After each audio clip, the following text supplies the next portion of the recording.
this is my iOS Assignment 2 Folio 1 presentation. So just to get started, my project intention. My intention for the iOS section of this semester is dynamic movement and the relationship of character and camera. So the focus of my work is on creating stylistic and engaging character animation that tells a visually stylistic yet still clear and easy to follow narrative. To achieve this, I intend to pursue the research of notable examples using this particular style of direction.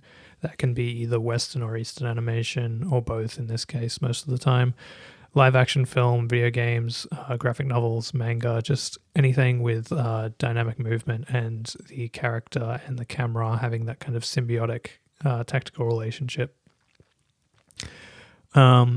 I also want to push experimentation and interaction through both technical and creative methods, i.e. Make tactical and liberally necessary use of smear frames, extreme input of stretch and squash and anticipation techniques, etc.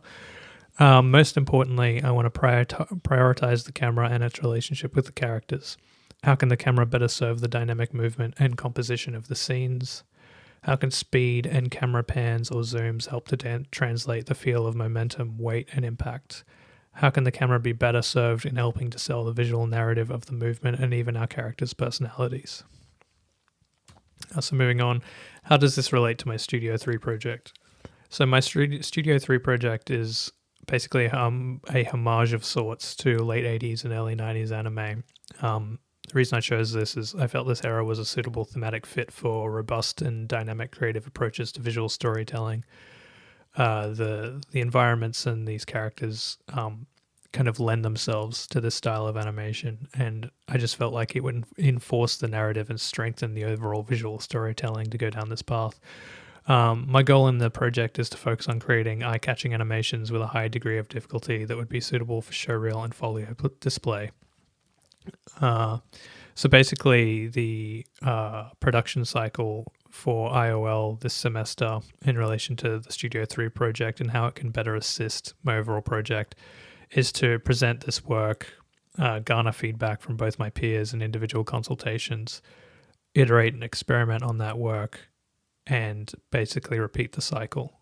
So depending on the animation, I may iterate multiple times, I may experiment, and then go back to an earlier iteration, or I could get it after one or two tries. Like, it really depends on the individual scene, my scope, my production cycle, and how quickly I want to get through certain parts, as opposed to dedicating larger amounts of time on the bigger kind of animated hero scenes.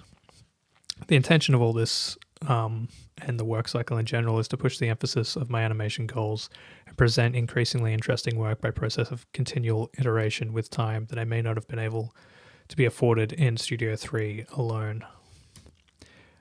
Just an example of some related works. I've got a long list here, but I've kind of picked some prime examples of related works that I've been studying in terms of technique, style, camera movement.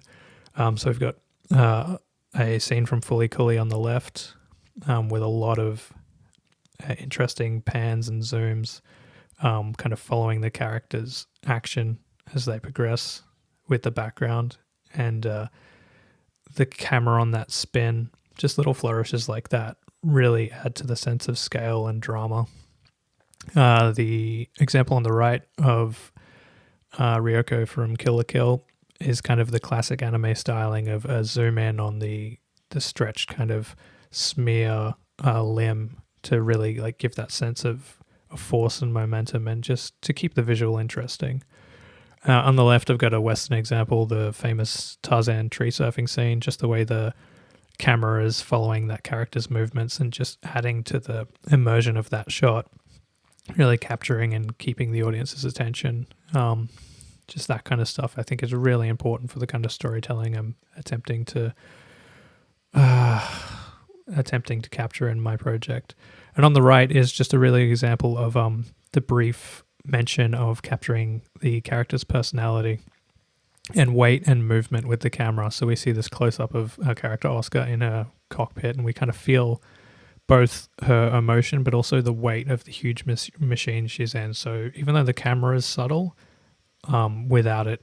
I think if you took it away, it'd take away a lot from that particular little sequence. So just as far as iteration examples go, I've just got a little video here that I wanted to include, just showcasing the iterations I've made so far.